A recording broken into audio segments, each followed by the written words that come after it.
Hi, it's Friday, May 22nd. We're going to do a real quick update today.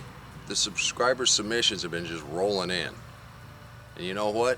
I'm inspired by what you do out there. We're going to let some of the radishes and bok choy flower out, and we're going to collect their seeds. The jury's still out on whether tying up squash on a stake in the garden is a good idea. The weather's been beating them up pretty bad. You gotta love the country. We have a few tomatoes set on a couple of the plants. One of the plants started showing a little rust because of the extra water we've had. So I've had to do a little extra pruning there. The beer traps have been working. There's not quite as many slugs, but there's still some slugs.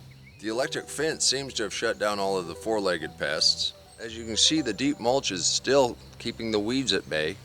And I guarantee you, it's plenty moist underneath there. We've got one more big push on the planting. That's the sweet potatoes, and we're going to do that this weekend. But I got to show you the subscriber submissions that came in. Oh my gosh, I am so motivated by what you're doing out there. I think as you see what your neighbors are doing, it's going to motivate you too. And if you've never gardened at all, I'm sure this is going to motivate you. Doesn't matter if you got just a very small amount of room, if all you have is one container, if all you have is a bucket. You're going to be amazed at what some of our neighbors have done. Now Shirley, she shows what you can do with a container and a tomato. She's got the touch. I am jealous. This thing looks beautiful. Thank you, Shirley. The okra that Bear had under the grow lights, he now has in the ground. His yard's going to be just full of food.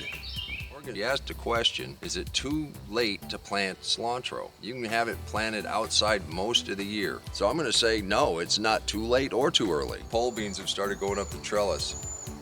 The peas have been going up the trellis, at least the first batch. We planted 4 successive batches, remember.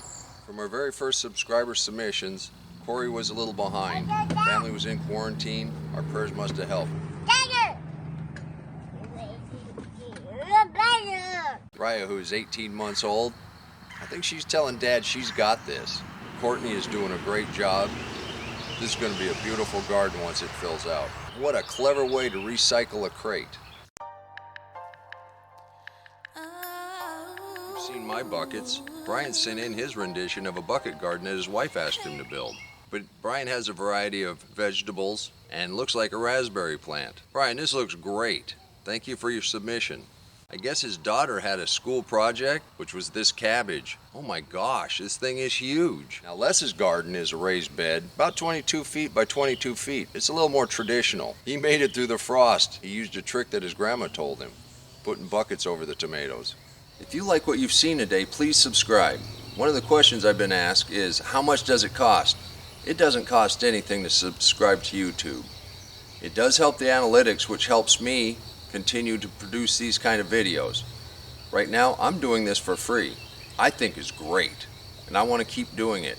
So support me, support your neighbors, and support this kind of content. Hit subscribe. Hit the like button would help too, and share it with people. Just tell people what your neighbors are doing, and then show them our videos. Gene was able to grab a shot this evening and send it in just under the wire.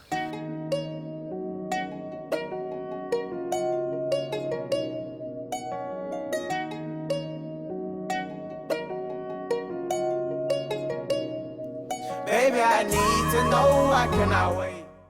Thanks, Gene. We got a little something different from Ellen at Sisters 3 Farms, but it still goes right along with gardening because without bees, you don't pollinate. Check this video out. This is great. So I just installed my bee package.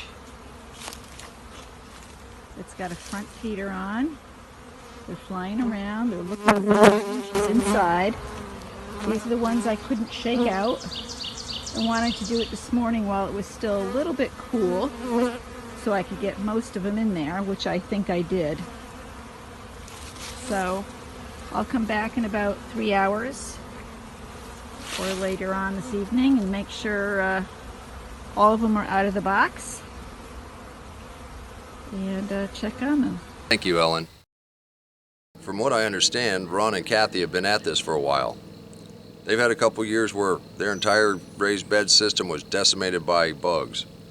Looks like they're using nets now. It looks good. I'm going to let the signs speak for what the plants are. Having the small greenhouse as a centerpiece is a great idea.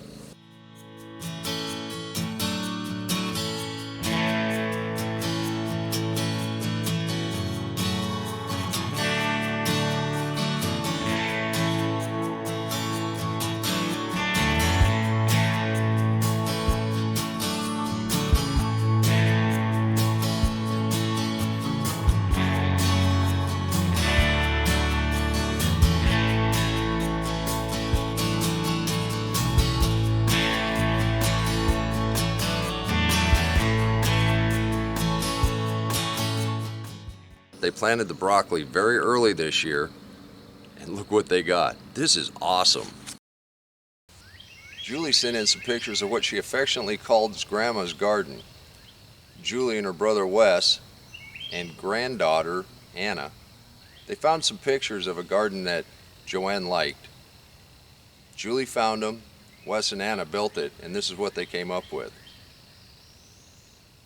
Now that is a Mother's Day present. We really look forward to seeing how that grows this year.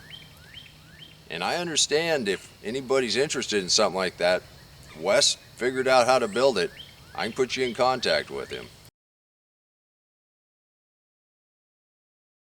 Now to see more about Ellen's Sisters 3 farm, check the description down below. I've linked their website. Check it out. They've got a bunch of cool stuff there. Hey, we may have flattened the curve, but it doesn't look like it's over.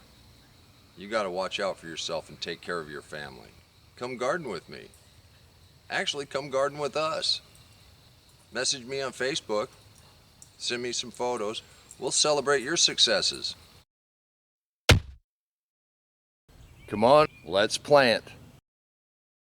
Let's go plant garden.